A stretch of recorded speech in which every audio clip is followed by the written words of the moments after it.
conservateur, je pense que c'est bon signe pour avoir des belles performances tout au long de la journée, en fait. Là. Je sais qu'Yannick, toi, tu suis ça avec grand intérêt. Puis, si jamais on voit des épisodes, on va arrêter, on va vous donner ça, les résultats, on suit ça très attentivement. Mais il y a quand même des coureurs qu'on a envie de découvrir, qu'on veut vous présenter, des têtes d'affiche. Puis, je vais te laisser, en fait, Yannick, présenter un des coureurs. Yes, donc comme les 2 épisodes précédents avec Mireille et Vincent, on va vous présenter des têtes d'affiche, des gens qui, en ce moment, sont sur le parcours, qui pourraient potentiellement monter sur le podium. Le premier, Frédéric Join, un coureur d'expérience. Écoutez, c'est un gars qui a participé à plusieurs reprises aux 125 km de l'Ultra Trail Arikana, dont une solide 3e place l'an dernier. C'est un gars qui il est tout près de la cause d'Arikana parce que sa femme est atteinte de la sclérose en plaques. Donc l'année passée, à l'arrivée, très émotif. C'est un coureur qui a beaucoup d'expérience. C'est un gars qui pourrait surprendre. Je ne sais même pas si ce serait une surprise s'il remportait cette course-là parce que l'année passée, il a remporté le 160 du Bromont Ultra. C'est un gars qui a une gestion de course hyper intelligente. Ce ne sera pas celui qu'on va voir partir comme une balle sur le départ. Il va faire ses petites affaires, passera peut-être à la mi-parcours, top 10, top 15, mais après ça, il va jouer au Pac-Man. Donc, ça pourrait être intéressant à suivre. Frédéric Join, c'est un gars très solide. Mais là, présentement, parce que moi, j'ai manqué, parce que tantôt, je suis allé me promener un petit peu sur le terrain.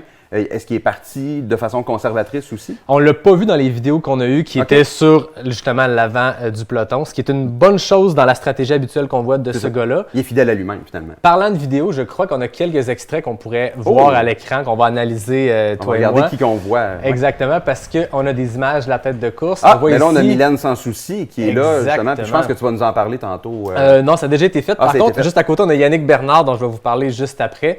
Donc, on a ces coureurs-là qui sont quand là. Même une bonne vitesse. En tout cas, j'ai hâte de la voir aller, Mylène, moi, de mon côté. Là. Ça, c'est en début de parcours. Donc, le parcours est très roulant au tout début. Donc, bon on pace, voit qu'on a un bon pace ici. Ça part fort. Pas de surprise de ce côté-là. Bien, justement, peut-être tu peux nous parler de Yannick Bernard qui est à surveiller. Oh, on a d'autres images. Ça, c'est Claudine Soucy. Exactement. Qui donc, mène, la franco-ontarienne. Oh. Qui a très bon pace ici. Bon, 3e kilomètre, on s'attend à ce qu'elle ait l'air fraîche et dispo. Mais ça augure bien pour elle. Je pense que c'est quelqu'un qui va être à surveiller aujourd'hui, qui va être très le fun à suivre. Donc, on la voit ici. Le décor est magnifique. Moi, je veux dire, j'ai participé au 125 du temps où on partait de nuit. Fait que là, pour moi, c'est des nouvelles images que je vois. Et le début du parcours est tellement le fun. Il y a des montées qui sont magnifiques. Là, les coureurs ont la chance de le voir comme ça, en plein jour. On a Lynn Bessette ici, l'Olympienne. Une autre qui va être à surveiller, dont on vous a parlé plus tôt aujourd'hui à l'UTHC TV. Tu m'as passé la POC de Yannick Bernard. Oui, mais juste avant, je trouve ça le fun. Puis là, on le sait, là, on est 2 gars de podcast. Ça se peut qu'on parle beaucoup, mais on est vraiment des passionnés de trail. Vous allez voir tantôt l'invité qu'on a en plus, il y a de la jasette. Exactement. Mais avant de parler de Yannick, justement, Bernard, il y a vraiment ça va être le fun de la suivre tout le long, surtout dans le type de départ qu'ils ont, là, tout le monde. Là. En tout cas, je pense que finalement, je ne dormirai pas de la nuit pour suivre ça. Je pense que c'est ça l'objectif. On n'est pas venu ici pour dormir, on est venu ici pour suivre une course qui va être très excitante. C'est juste le début. Je continue de regarder. J'ai toujours pas de résultats qui sont entrés au ravito du lac à l'Empêche. De toute façon, Nico doit être là-dessus aussi. Là, il va nous passer des papiers. Ça va être subtil. Yannick Bernard, une deuxième tête d'affiche. Un gars encore là qui a beaucoup d'expérience. Un gars qui, l'année passée, a fait une 4e place et une 10e il y a 2 ans. Donc, 2 top 10 sur le 125. C'est un gars qui, depuis, a terminé 4e sur le QMT 100 000. Il avait terminé sur la 3e marche du podium à la grande traversée de 113 km de l'Ultra Trail des Chic-Chocs en 2021. Fait que vous voyez, sur de la longue distance, sur du gros technique, sur des grosses journées dans le bois, c'est un gars qui peut très bien performer. Un peu comme Frédéric Join, j'aime qu'on ait ces 2 coureurs-là à présenter. C'est le même genre de profil. Ouais. C'est pas des gars qu'on va pouvoir passer au lac à l'Empêche en premier. Peut-être qu'ils nous feront mentir. Par contre, rendu plus tard dans la course, deuxième moitié de course, c'est des gars qu'on pourrait voir continuer de progresser et peut-être se rendre au Mont-Grand-Fond, top 3, top 5. Ça serait vraiment pas surprenant de la part de ces 2 solides coureurs-là. Puis on l'a mentionné aussi dans les épisodes précédents, puis on va vous en reparler. Côté des femmes, il y a vraiment là, une chaude lutte qui risque d'arriver. Puis tu en as 2 coureuses, 2 têtes d'affiche à nous présenter. On a un plateau exceptionnel du côté des femmes. La première que je vous présente, Stéphanie Simpson. Est-ce que j'ai besoin de vous la présenter? Ouais. Une ultramarathonienne qui a fait ses classes sur route dans des ultramarathons sur asphalte. Très, très solide en backyard. C'est notre championne canadienne en backyard. 43 tours lors du championnat qui avait eu lieu en 2020. Hallucinant quand même. C'est toute qu'une athlète qui s'est mise à essayer la trail pure, ce qu'on fait dans les bois ici, et qui a eu la piqûre parce qu'on l'a vu l'année passée sur le 125 à Ricana. Ça ne s'était pas terminé comme elle voulait, elle avait dû abandonner. Par contre, elle n'a pas arrêté là. Elle est revenue sur le QMT 80 cette année, donc une belle performance, mais surtout au Coco Donut 250. Et attention, ce n'est pas 250 km, c'est 250 miles. En Arizona, elle a fait ça. Elle a terminé 5e sur cette course de 410 km. C'est des sentiers plus roulants que ce qu'on a ici, mais ça reste avec beaucoup de dénivelé, quelque chose qu'elle a beaucoup travaillé cette année. Donc, je pense qu'elle revient ici avec l'objectif de faire mieux que l'an passé, de terminer. Mais si elle a une bonne journée, ça pourrait très bien se passer pour elle. Et elle a la chance d'être pacée, accompagnée par Joanie Desroches, qui, elle aussi, n'a pas besoin d'introduction dans la trail au Québec. Vraiment pas. Donc, je pense qu'on peut dire que c'est une pacer de luxe. Oui, puis en plus, moi, j'ai rencontré Stéphanie hier. Elle avait l'air bien, confortable. Ça l'augurait très, très bien pour la journée d'aujourd'hui. Donc, si elle fait une bonne gestion de course, on va lui souhaiter de terminer contrairement à l'année dernière. Exactement. Notre dernière tête d'affiche qu'on présente, Renée Hamel, une coureuse qui est dans l'environnement de la communauté trail au Québec depuis tellement longtemps. Autant comme coureuse que comme bénévole, elle est partout. Si elle n'est pas sur une ligne de départ, vous allez la croiser à donner des bananes dans un ravito. Elle est super impliquée. C'est une personne qui représente tout ce qu'il y a de beau, qu'il y a de bon dans notre communauté trail. Par contre, quand elle met un dossard, c'est pas pour aller cueillir des fleurs. Ça se passe pour vrai. Juste sur le 125 à Ricana, écoutez ça, elle a successivement enchaîné une 4e place, une 3e place, une 2e place. Je ne sais pas si vous suivez ma logique. Est-ce qu'on va continuer dans cette direction-là? Renée, c'est une coureuse extrêmement solide. L'année passée, elle avait terminé 2e sur le QMT 100 000, sa première tentative sur cette distance-là. Encore là, Renée Hamel, une fille à surveiller ici qui connaît très bien les sentiers. Ah, vraiment, en tout cas, j'aime vraiment ça. On l'a mentionné avant d'entrer en ondes. Mais l'année passée, on avait vraiment eu du fun à suivre ça. Puis encore une fois, le plateau est magnifique à suivre. Donc, j'espère que vous allez nous suivre tout au long des épisodes de l'UTHT TV pour justement suivre la course avec nous. On va vous amener plein d'informations, d'autres images sur le terrain. Il y a vraiment une belle équipe là, très complète là, que notre coordonnateur Nico a mis en place. Là, donc, vraiment génial. Toujours pas d'update de course? 2h07 de course. Nos coureurs-coureuses avaient 15 km, 500 mètres des plus, des moins à faire environ. Donc, c'est quand même pas un 15 km qui se roule rapidement. Mais par contre, 2h08 sans coureur au local en pêche, c'est pas quelque chose qu'on a vu, par exemple, l'année passée. Il fait chaud. C'est un début de course. On dit toujours que sur de la longue distance, c'est bien de commencer peut-être un peu plus conservateur. C'est peut-être ce qui se passe en ce moment, puis on leur souhaite. Ça veut dire qu'ils vont avoir beaucoup de plaisir sur la deuxième moitié. Donc, on vous tient au courant si ça rentre. Oui, bien, soyez là, en fait, pour le prochain épisode. Vous allez avoir sûrement des nouveaux résultats. Mais là, on a la chance, l'honneur, le privilège d'accueillir notre invité qui est, en fait, je pense qu'il y a plein de surnoms. Le speaker de l'UTMB, la voix du trail, quelqu'un qui, moi, j'ai appris à découvrir, là, qui est vraiment une personne humaine incroyable. Puis, regarde, on te laisse pas languir, là. Viens-t'en avec nous, Ludovic Collet. Salut, mon... Bienvenue! Ça va, tu oui! Ludovic avait la chance, tout à l'heure, d'être le speaker officiel du départ du 125. Mais avant d'arriver là, bienvenue avec nous. C'est pas ta première visite au Québec.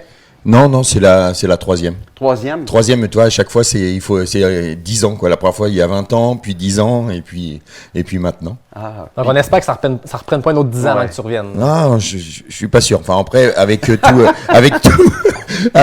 toutes les péripéties qu'on me fait faire et tous les jokes, je trouve que c'est assez sympa. Donc, on verra. Je sais pas comment ça va finir dimanche, mais... Ben justement, petite anecdote, pour te rendre au départ du 125, c'était un petit peu plus compliqué que prévu?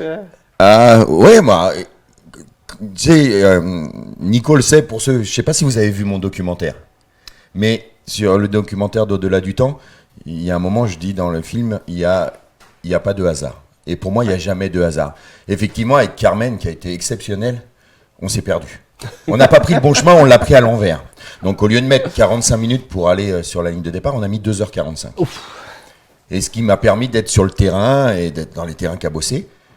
Mais ça nous a surtout permis de récupérer le dossard 260. Un Canadien qui s'appelle Sean Sharp, qui était avec son épouse sur le bas-côté avec sa voiture crevée et sur le mauvais chemin. Oh non! Ouais. Donc il n'allait pas pouvoir prendre le départ du 125. On l'a récupéré, on a perdu un petit peu de temps. On l'a récupéré avec nous. Il était en panique de laisser sa femme toute seule, de ne pas pouvoir prendre le départ. Et on a essayé avec Carmen de le rebooster. Et on est effectivement arrivé à 1 minute avant le départ. Wow. On a pris le départ, j'ai pris le micro 1 minute. C'était pas du tout ce que j'avais prévu. J'avais prévu toute la nuit des phrases dans ma tête, les 10 dernières minutes, vous mettre la chair de poule, faire... Et puis la vie, on a décidé autrement, mais avec Carmen, on est très très heureux parce qu'on a un coureur qui a pu prendre le départ et il avait roulé pendant 15 heures. On sait le sacerdoce et on sait les privations pour pouvoir réaliser un 125 km de qualité. Et bah nous, voilà, ça devait se passer comme ça. Moi, j'ai vécu 1 minute de bonheur intensif parce que les 300 coureurs qui prenaient le départ, mais ils avaient tous un sourire. Il y avait une énergie là, c'était juste magnifique. Et puis, ce coureur qu'on va suivre, hein, ça va être notre fil rouge, Dossard 260, qui est parti en larmes. Sous les conseils de Carmen, qui l'a reboosté à bloc. Moi, j'ai essayé de le coacher dans la voiture, traduit par Carmen pour qu'on le remonte. Et donc, voilà, j'espère qu'il va aller au bout, que assez vite, si vous nous entendez, ceux qui sont sur le parcours, on s'est occupé de sa dame. Donc, Dossard 260, rassurez-le, motivez-le à aller au bout parce que c'est à double tranchant. Il a vécu tellement d'émotions au départ. Soit ça va le booster pour aller au bout, soit au contraire, il y a perdu énormément d'énergie et il y a un moment dans la course, il va exploser parce que c'était trop fort pour lui à gérer, il est parti en larmes. Donc nous, j'ai qu'un souhait, c'est qu'il aille au bout. Apparemment, j'ai vu que sur son mollet était tatoué le logo des Ironman, donc c'est un triathlète, donc quelqu'un qui connaît le XXL. Donc voilà, en tout cas, pour moi, ça va être la personne que je vais suivre, quoi. Parce qu'il y a pas de hasard dans la vie, ça a été génial. Rien n'arrive pour rien. Puis Exactement. C'est beau de voir qu'un détour t'a amené à amener quelqu'un jusqu'au départ. Puis je peux te rassurer, tu disais que tu avais préparé des phrases puis que tu n'as pas pu le faire ce que tu voulais. Non. On a vu la vidéo, les auditeurs, ceux qui regardent, les ont vus dans le dernier épisode de l'UTHC TV. Les frissons étaient au rendez-vous. On était ici en train d'écouter ça. Puis il y a quelque chose de craquant pour ces coureurs-là. Puis d'avoir la voix de l'UTMB parce que, tu sais, quiconque fait du trail, quiconque aime ce sport-là, a déjà écouté le départ de l'UTMB, connaît cette voix mythique-là, de l'avoir ici, dans Charlevoix, pour le départ de l'UTHC. Il y avait quelque chose de très spécial, puis je pense que pas de doute que tu as craqué les troupes pour les envoyer s'amuser dans le bois. Ça, c'est certain. En tout cas, j'ai donné le max sur la minute qui me restait et puis pour moi, c'était une première, quoi. Ça va faire partie de mes anecdotes. Je suis en train de préparer un livre, donc je pense qu'elle aura une bonne place dans mon bouquin. Des choses qui voilà, je suis jamais arrivé 1 minute avant un départ. Hein. Non, sûrement pas. Non, mais je suis certain que déjà avec ton énergie, tu dis que tu étais craqué 1 minute avant. C'est sûr que les coureurs qui étaient là, ils ont tous eu l'énergie que tu es capable de donner. Puis ça, c'est vraiment incroyable parce que tu es une personne généreuse. Puis j'ai vu des bouts, justement, de ta vidéo. T'sais, le duo, je pense que vous étiez, Carmen et toi, pour ce coureur-là, c'est le duo parfait. Tu es un coach, tu es un humain incroyable. Puis c'est vraiment beau à voir. Puis je pense que tu avais vraiment... C'est ça. Quand Yannick l'a dit, le timing était parfait. Fallait que tu sois là à ce moment-là. Puis c'est vraiment génial. Puis justement, tu as vu brièvement, tu vois un peu la communauté de trail au Québec. Comment tu trouves l'ambiance, l'esprit trail qu'on a ici au Québec? Je pense que Sébastien Côté a bien résumé hier sur la conférence de presse, en fait. C'est plus qu'une communauté, c'est une famille. Mm-hmm. Et c'est intéressant parce que nous, on est aussi, côté français, il y a une belle communauté, mais des fois, on oublie l'esprit famille. Quand même, tu vois. Et ici, je ressens ça, quoi. Et c'est d'où ma frustration de ne pas avoir été plus longtemps au départ, c'est qu'il y avait aussi des familles derrière et j'avais envie de communiquer avec eux. On voyait, ils avaient les étoiles dans les yeux, quoi.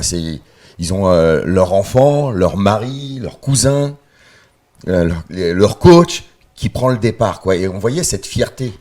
Et moi, je suis quelqu'un qui travaille avec les énergies. Et ça peut ou m'atteindre ou me renforcer en fonction des gens qui sont en face de moi. Et là, c'était superbe, quoi. Et j'ai hâte de te retrouver sur les lignes, tu vois. J'ai hâte de vivre là. Après l'interview, je vais partir sur le terrain. J'ai envie d'aller voir les ravitaillements, j'ai envie de discuter avec les bénévoles, j'ai envie de voir les coureurs, j'ai envie de voir les familles, j'ai envie de le vivre, quoi. Tout simplement. Mais moi, c'est ce qui me frappe parce que c'est pas uniquement parce qu'on dit la voie du trail. Mais c'est au-delà de ça. Tu es vraiment impliqué, puis je le mentionne encore, on l'a vu depuis qu'on s'est rencontrés hier. Il y a une connexion qui se fait rapidement avec tout le monde, puis tu vas le vivre sur le terrain. C'est important pour toi, ça. Hein? C'est plus que juste la voix. Là. Ah oui, parce qu'en plus, souvent pour moi, je trouve ça réducteur quand on me dit que je suis la voix de l'Ultra Trail. Je fais entre 40 et 47 événements par an. Donc évidemment, le plus populaire, c'est l'UTMB, mais il y a tellement d'autres belles courses. Ouais. J'adore, là, après vous, je vais partir à la Diagonale des Fous pour la 30e, ça fait 10 ans que je l'anime. Je vais faire des toutes petites courses où il y a 200 coureurs, c'est tout. Et j'y prends un plaisir énorme, parce que, encore une fois, c'est ce sport-là qui veut ça. On a la chance, et il faut se battre pour ça, c'est que les élites partent avec les anonymes partent avec les élites, et un anonyme peut battre les élites. Ouais, et ça, c'est fabuleux. Et puis, ça reste aussi un sport individuel qu'on fait en groupe, en famille, avec ou des payeurs, avec des coachs, avec des parents qui sont là pour faire les ravitaillements. On a vu l'importance d'Alix, par exemple, pour Mathieu, à un moment décisif de la course où peut-être il aurait fait popcorn et il repartait pas parce qu'il commençait à être submergé par les émotions. Et c'est tout ça que j'aime dans ce sport. C'est cet esprit qu'on a des fois tendance à perdre un petit peu, et comme c'est un sport qui devient à la mode, je le dis souvent en France, ça vous fera peut-être rigoler ou pas ici au Canada, mais on a tendance des fois à avoir maintenant à l'arrière du peloton, trop de consommateurs. Et ça, j'aime pas ça dans ce sport-là. On est là pour vivre ensemble. On n'est pas là pour prendre un dossard, dire bonjour à personne, faire sa course et se barrer. Va courir tout seul en montagne. T'as le temps, tu vois. Ce que je veux dire, c'est encore un sport où on peut être tous ensemble et discuter. Et il faudrait pas que ça change. Tu es au Québec pour l'UTHC, mais tu étais aussi ici pour présenter un documentaire.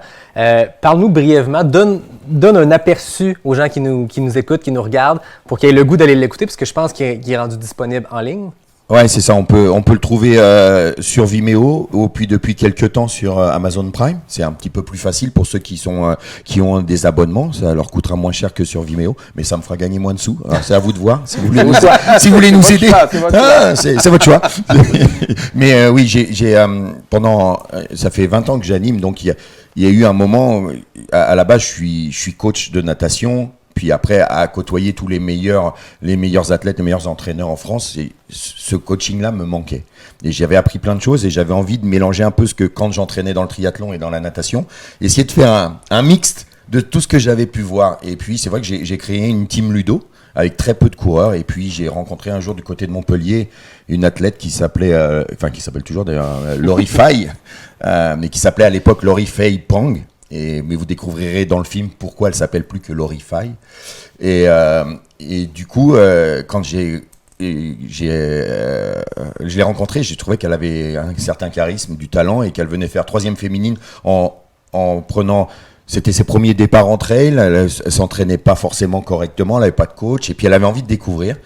Et puis, quelques jours après cette course, on s'est appelé, et puis le coup de téléphone, il a duré 4 heures. Wow. Voilà. Et je lui dis, écoute, si tu veux intégrer la team Ludo, bienvenue. Et puis je me suis rendu compte qu'elle courait pour les mauvaises raisons. Et pour moi, c'était insoutenable. Enfin, j'aimais pas ça. De courir pour se détruire, ça n'a pas de sens quand on fait du sport. Oui, le trail et l'ultra fait mal, mais tu te prépares pour ça, et tu n'y vas pas pour te détruire. Tu as mal dans la course, c'est normal, mais tu n'y vas pas pour te faire mal.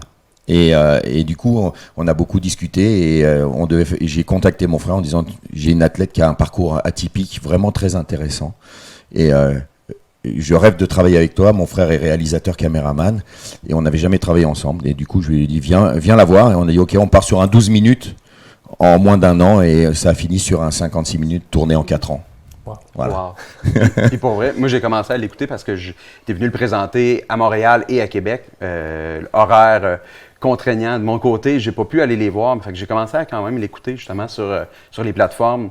Puis c'est pour ça que je t'ai présenté comme ça tantôt, le côté humain, là, on le sent très rapidement. Cette connexion avec ton athlète, avec tout, j'en avais des frissons à avoir écouté juste quelques extraits. Fait que j'invite vraiment les auditeurs à aller le voir. Ouais, ça vaut gentil. La peine. Puis ça l'aide à te découvrir à travers cet athlète-là, puis à l'homme que tu es. Puis vraiment, chapeau. J'ai hâte de le continuer. Ouais, et puis tu verras, quand tu le regarderas, c'est aussi il y a des partis pris, il y a des choses que, avec mon frère, on a voulu montrer. Et autant ils le savent, j'adore les élites.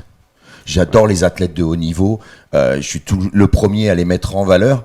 Mais dans les documentaires sportifs, on ne montre toujours que les champions du monde, les premiers aux Jeux Olympiques, une équipe qui a été championne du monde en hand, en basket, en machin. Et on montre un petit peu moins des coureurs ou des personnes qui ont des histoires fantastiques dans le sport, et comme le sport qui te permet de te reconstruire, ou le sport pour t'épanouir tout simplement, et c'est ce qu'on avait envie de montrer. Donc, vu comme vous ressentez la course tous ici, et vu ce que je ressens, je pense que vous allez être en accord avec Au-delà du temps, c'est sûr. Ah, vraiment, écoutez. Là, Ludovic, t'es comme passionnant et tout. Je pense que, puis en plus, avec 2 gars de podcast, on pourrait toffer encore 1 heure. On a-tu l'accord de notre coordonnateur? Ils nous font signe que non, on dirait. Ben, moi, je vois pas de signe que non. Mais j'aimerais ça peut-être brièvement que tu nous parles un peu, parce qu'on a 2 athlètes chouchous qui ont eu des performances incroyables à l'UTMB.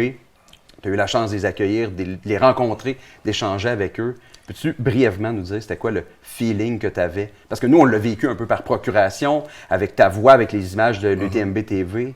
Mais quelle performance de ces 2 athlètes? Ouais, incroyable. Déjà, alors autant Mathieu, on l'attendait au virage. Tu sais, il avait déjà pris une 3e place. On allait voir est-ce qu'il confirme, est-ce qu'il confirme pas. Mais après, Nicolas Fréré, lui ça fait 2 mois avant l'UTMB qu'il me disait, la gagnante, c'est Marianne. Oui. Tu mets toutes tes thunes sur Marianne. Il faut y aller. Tu vas voir, elle sera là, elle sera sur le. Il en était sûr. Donc du coup, forcément, moi, je m'intéresse. Quoi. Oui. Tu vois, et parce que à l'époque, déjà en 2008, quand Kylian gagne, moi, je le suis un petit peu sur le ski alpinisme, mais je le connais pas bien, quoi. Et c'est Silvano Gadin qui est la voix la voix italienne pour l'UTMB, mais aussi pour beaucoup de courses, la Pierre-Menta, qui me dit, il faut suivre ce garçon, il va éclater tout le monde. Mais on sortait de Marco Olmo qui avait près de 59 ans et lui, il en avait 20. Donc c'était le grand écart. Donc on était sceptiques, mais et là c'est pareil, j'ai écouté Nico, quoi, donc j'ai suivi. Et quand j'ai vu Marianne qui prenait le lead et qui passait devant Cathy, je me suis dit, waouh, mais Nico, il a raison. Elle est en train de le faire, elle est en train de mettre une gifle à tout le monde, et elle est partie devant, et comme il m'avait dit, tu verras, c'est une dure au mal. Elle nous l'a confirmé. Hein. Elle nous l'a confirmé. Voilà, elle est partie au combat, et j'adore ça, moi. Quand les élites se montrent, qu'ils assument, et ben voilà, elle l'a fait. Après, quand on voit que... mais ça, c'est les bonnes femmes, hein. C'est... Comment elle a fait quand on voit la radio et sa déchirure. Comment elle a fait pour garder cette 2e place, parce qu'elle elle a dû ralentir avec la blessure, et que Cathy avait aussi mené une très très belle course, donc elle est revenue, elle s'est pas affolée, elle a vu Marianne passer, puis elle a vu qu'elle pouvait revenir dessus, mais ça a commencé à coincer avec le mal, et du coup elle a continué, et ça là faudra qu'elle nous explique, quoi. Ouais, parce que, waouh, elle prend une magnifique 2e place, parce qu'il était hors de question qu'elle soit 3e, 4e. Voilà, non, ça on l'a bien compris, quoi. Ah, mais on l'a vu l'année passée ici à l'UTHC, avec malgré la cheville. Un scénario quasi identique. Cette persévérance-là de cette femme-là, puis en tout cas, tu as été vraiment chanceux d'être aux premières loges. C'est ça, mais c'est souvent ce que je me dis sur la ligne de l'UTMB. Je me donne du mal pour ça, je travaille beaucoup pour donner le maximum, mais quelle chance d'être sur la ligne, tu vois, et ça fait vibrer. Et que dire de Mathieu, tu vois. Ouais. Mathieu, c'était aussi fou, il nous a offert un final avec Dieu, tu vois. Quand tu cours avec Dieu, tu vois, il y a même un moment, et il osait pas même le doubler, il lui a dit, je te double pas, et Kylian, il a dit, mais vas-y, barre-toi, je suis dans le dur, j'y arrive pas, et du coup, Kylian, Mathieu lui a rendu service, parce que s'il était resté à ses côtés, ils n'auraient pas fait cette course-là. Ouais. Du coup, comme Mathieu décide de partir, ça l'a piqué au vif. C'est un compétiteur né, hein. T'es pas le numéro 1 mondial du trail pour rien. Il a la compétition dans le sang, et ça l'a réveillé. Du coup, ça l'a réveillé, il est parti, et il a été derrière lui, et puis ils ont vécu des choses à 2 qui devaient être formidables, mais qui vont garder à eux 2, tu vois. Oui. Et puis après, Mathieu a profité, parce qu'il n'a pas lâché, du phénomène d'inspiration. Exact.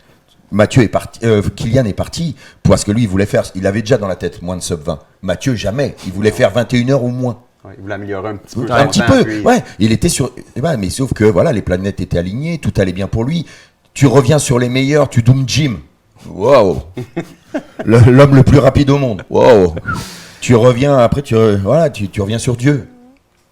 Mais je vais pas doubler Kylian. Mais si, il est dans le dur. Il part. Puis voilà, et c'est ça que j'aime aussi, c'est qu'un garçon, il avait annoncé. Je ferai 21h ou un peu moins. Je viens là pour être avec les meilleurs. Il se cache pas, quoi. Et ça, j'aime ça. J'aime ça quand on se cache pas. C'est là qu'on voit que le trail, comme bien d'autres sports, c'est pas un sport individuel. Dans le sens que c'est des performances individuelles. On voit le record du parcours, Kylian Jornet, première place. Mais s'il n'y avait pas eu Mathieu qui l'avait poussé, et vice-versa. Puis je pense que Marianne et Katie, c'est un peu semblable. Ils se sont dépassés, ils se sont relancés. Il y a une motivation. Puis on voit à quel point l'impact des uns impacte l'autre. Puis est-ce que Kylian aurait fait ce chrono-là sans Mathieu qui le pousse derrière tout le long? Je crois pas. Je crois pas. Mais pas de cette façon-là, en tout cas. Tu as raison, parce qu'il y a un moment, il voulait arrêter Kiki. Ah oui. Il voulait arrêter. Il y a que ça qui l'intéresse. C'est le challenge. Ah oui. C'est ça. Sinon, s'il a pas de... Pourquoi on l'a pas vu pendant longtemps dans l'ultra? C'est qu'il y a un moment, il gagnait trop facilement. Et il y avait ce que j'ai appelé longtemps, moi, le syndrome Tyson. C'est-à-dire que le boxeur, quand il montait déjà, Tyson, il n'avait pas besoin de lui mettre un coup de poing, qu'il était déjà KO. Parce qu'il en avait peur. Et ben pour Kylian, c'était la même chose. Personne n'osait l'attaquer. Donc il est parti sur des courses plus courtes, où là, il y avait du fight. Et puis de nouveau, l'ultra remontait très fort. Ça, il y a des performances de fou, et ben il revient. Là, on voit comment il est passionnant et passionné. Aucun doute là-dessus. Allez écouter son film, pour vrai, ça va vraiment valoir la peine. Puis, il y a le même brièvement que nous.